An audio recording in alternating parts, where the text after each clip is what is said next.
Good morning, SA wine lovers, and welcome back to our morning live stream. This morning, I'm welcoming Erica Taylor for the launch of the 60 in 60 campaign. Good morning, Erica. Good morning. How are you on a Sunday morning? What's things like? Tell us what things are like there in Cape Town and how you are. Well, I am very excited for the campaign to launch, and the first post just officially went out on Facebook and Instagram. It is talking about, excuse me, it's talking about Rustin Freda, which is obviously a very well-known, famous farm here. And since today is actually also International Cabernet Sauvignon Day. So that is why I picked them to be first, because one of their Cab Savs was the platter platter wine of the year for Cab Sav this year. So I figured that was a fitting kickoff. Oh, that's wonderful.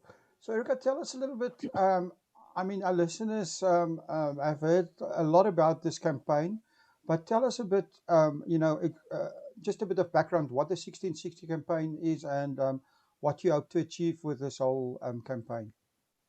Yeah, so this campaign started in my brain during the second liquor lockdown.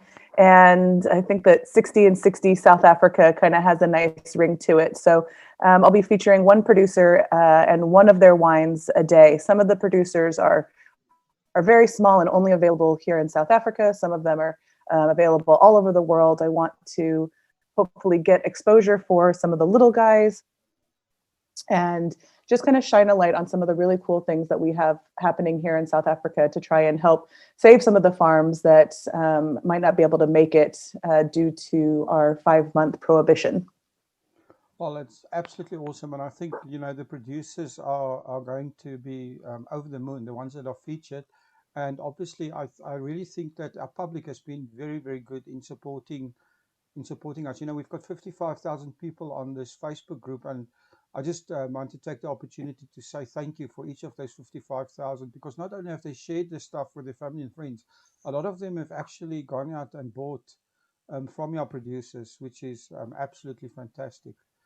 Um, Yeah, it's really amazing to see everybody kind of coming together. Additionally, I've put together a pack for people in the US of, it's a 6-pack kind of highlighting some female winemakers here in South Africa.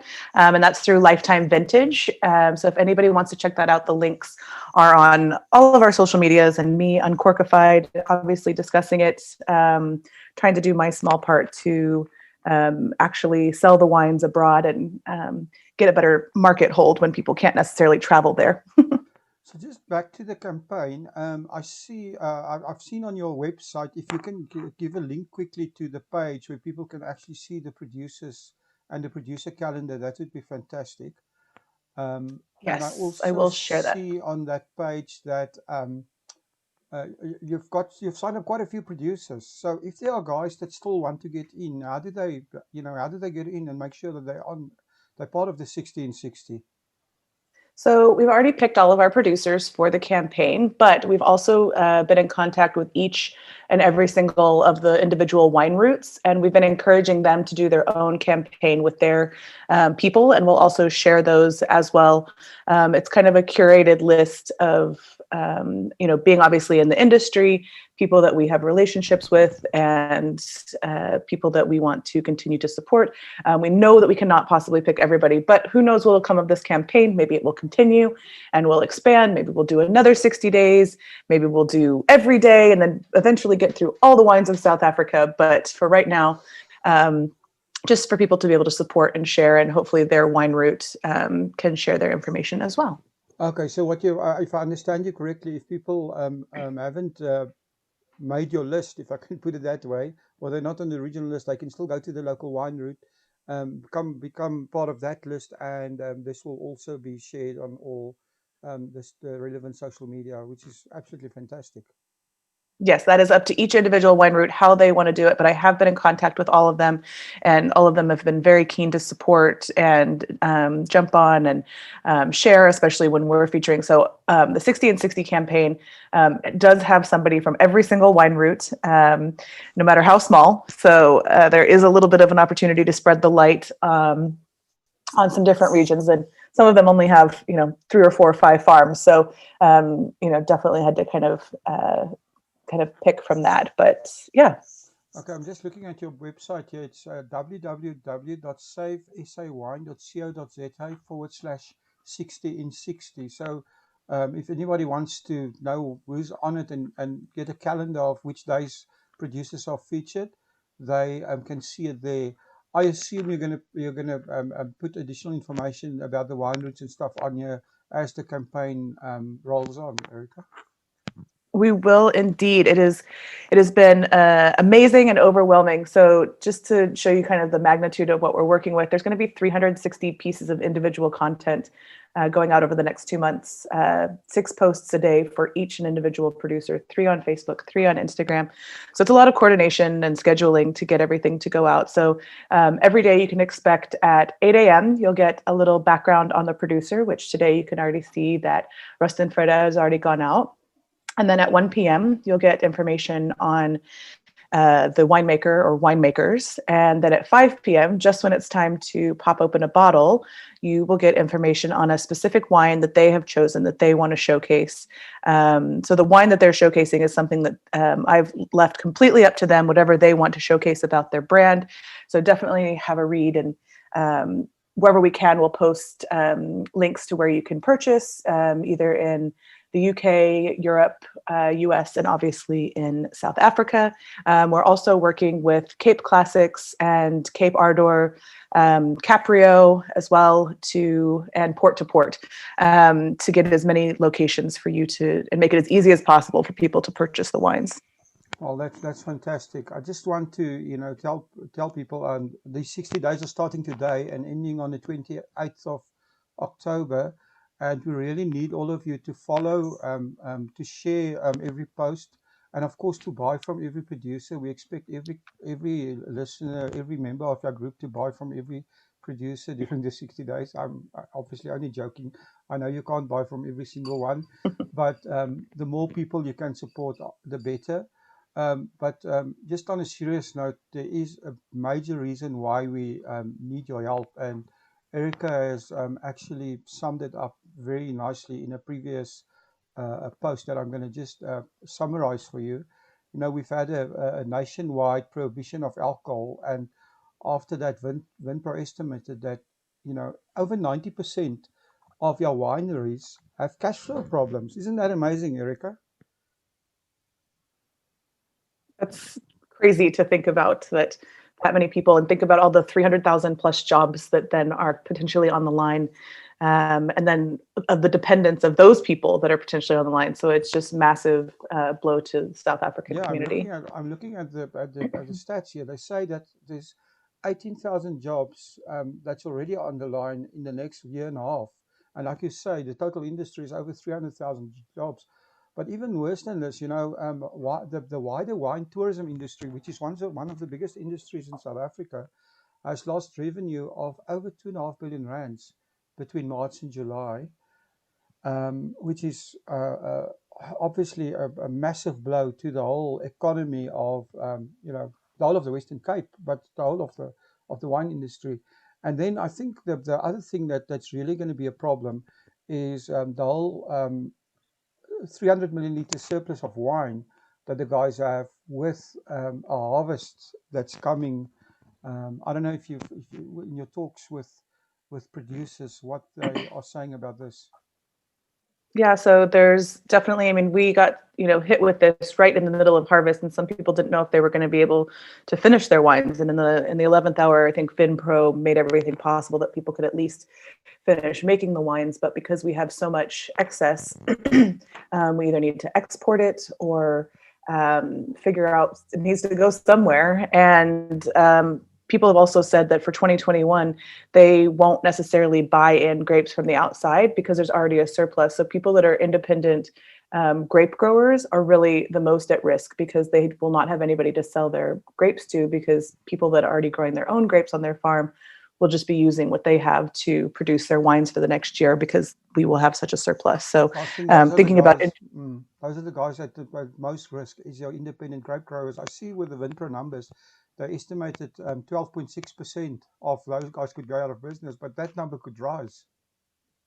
Yeah, we're all going into this blind. We're just now finally starting to see the full ramifications of it. And as sales have opened up and seeing how, it's kind of the new purchasing, how are people buying now? Everybody's been affected by income, and so some of the more premium wines, or prices even over 100 Rand for a bottle might not necessarily be affordable for somebody. So anybody that only produces premium wine, might have a complete lack of sales. So we have no idea where these numbers will go. And I know that VinPro is working very hard to watch them and kind of keep us updated so that everybody in the industry can try to adjust as much as possible. I think this is the main thing, although the ban's been lifted on the 18th of August, we've had 5 months of damage. And, that's put the nail in the coffin of many wine producers. And we really need everybody. I know people are feeling a little bit like celebrating because the ban was lifted. And it's good to celebrate. I mean, that's what wine's for, celebration. But we also can't be complacent. So my appeal to everybody, especially in the Safe SA Wine Facebook group, but anybody else listening to, is just to support all the social media channels. Use the hashtags 1660, use the hashtag SafeSAWine, and use the hashtag Drink South African. We can't afford to be complacent, and we need to keep up the awareness, not only to support our industry now to save it, but also to make sure that if there's we could end up with a spike in cases and a potential where lockdowns could happen again, or bans could happen again, or restrictions, maybe not a ban. And all of this has detrimental effects. And the more awareness we can keep on the importance of the industry, the less severe any potential or new restrictions might be. I think it's also important to remember that we also had weeks of of not being able to export wines as well, and that was during a critical time, especially in the U.S. when alcohol sales were up 44 to 55%, and because of the lack of being able to export, many of the farms lost valuable space on the shelves that they had fought so hard for, and because of the importers not being confident in the government to not take that away again, many producers might not be able to get back on the shelves. So that's also important for people abroad to go in and ask for South African wine specifically, find some of your favorite producers. You can also, Cape Ardor, they do direct to consumers from wine farms here. So if you have some of your favorite producers, I definitely recommend checking them out. They'll ship to you all over the US. So taking a little bit more effort and finding your wines than just popping by your local store might be needed at this time, but it is always greatly appreciated. I think you're right. Just on that note, do you have any idea of what the worldwide wine situation is in terms of surplus, whether the lockdown actually had an impact of wines coming, flooding the market from other places, or do you have any idea on that? Well, I can only speak to America, and just that they had a huge spike in sales. But additionally, this is actually a really great time for South African wines because of the tariffs coming in from Europe. It's almost pricing, French, Spanish, Italian wines out of the market. So South African wines are going to be able to maintain a consistent price and obviously are always high quality. Whereas some of the even lower end wines from Europe are going to be selling for much higher if they're going to be coming in at all. So it's an amazing time, kind of the perfect storm for South African wines to head over to the US and show people the kind of quality you can get at very reasonable prices. Well, it would even be better is if we can actually get those US people to hop on a plane and come visit our fantastic winelands. Well, I don't think we want them just right this exact second. Maybe people from Europe and other countries that have dealt better with this first. But there's definitely people that are still keen. And I did want to mention that every Thursday at 5 p.m. I'll be doing an Instagram live, which I believe you'll be streaming to the site as well. And I will be purchasing all of the wines. So each week I'll talk about different topics, whether it's a particular wine or a region. Maybe it's just some updates on the numbers, any of those kinds of things. So at 5 o'clock South African time each Thursday, I'll just do a little check-in on the savesawine.co.za Instagram to kind of let you guys know how it's going and what's coming up. Oh, that's fantastic. I mean, we will, like you just said, we're going to restream it, and just to give you guys an idea, you will be able to find that on all our Facebook pages, on YouTube, as well as on Twitter via Periscope. So but the main place to be is on the Safe SA One Instagram, because Erica will be live doing this. So that's fantastic, Erica, that you can make that commitment. But let's talk about the exciting stuff, about the producers, right? So our first producer that we are looking at today is, like you say, Rest and Vrede. Now, Rest and Vrede is one of the old farms in Stellenbosch, established in 1694, and in the hands of a famous rugby family. What else can you tell us about Rest and Vrede? So Rest and Freda has a long standing, what's the word I'm looking for, reputation for quality and service. Years ago, when I believe it was Barry Schofield, who's now the chairman of the South African Sommeliers Association, and Joachim, who's also a board member, and I think Joe Vessels, who is competing for the best Somm in South Africa, they ran the wine list at the restaurant over at Rust and Freda. And I believe it was, I'm sure they'll tell me if I'm wrong on this, I believe it was one of the top wine lists in the world. At that time, and many accolades, and no stranger to platters and international awards. So I've been to the farm on many occasions. It's stunning. The food's amazing. The tasting experience is great. So because today is International Cabernet Sauvignon Day, obviously Stellenbosch is known for cabs, but I figured I'd highlight one that received the Platters Wine of the Year for 2020. Okay, well, that's fantastic. I mean, just talking about that restaurant, that Rest and Free restaurant has been the top restaurant on TripAdvisor, I think, for the last 3 years in a row in the winelands. And like you say, they've got a fantastic wine list. But it's worth just visiting the restaurant in itself is a fantastic thing to do. And then, of course, you said today is International Cabernet Sauvignon Day. It is. So it's a little bit chilly here in Cape Town. At least the sun is shining. Yesterday it was pouring down rain, and I'm not sure if you guys all saw that it was snowing on Table Mountain. Wow. And in Franschhoek, people were actually able to have snowball fights. So it's been very chilly this side. Perfect time to curl up with a full-bodied cab on this Sunday. So there's so many fantastic options. You know, in keeping with the fairness of the campaign, we're only featuring one wine per day. So no day will feature more than one wine to keep it completely fair for everybody. But always you can feel free to ask me for recommendations on some of my favorites. And I'm sure in the Save SA Wine group, people also have their favorites. So, Erica, I assume you are having a Rust and Vrede car cab with your lunch today, which is fantastic. I am sure that I will, and lunch might need to come a little bit earlier than later because I'm so excited for it. Okay, that's wonderful. So, anybody out there that wants to get the Rust and Vrede cab, I think Rust and Vrede is available quite widely.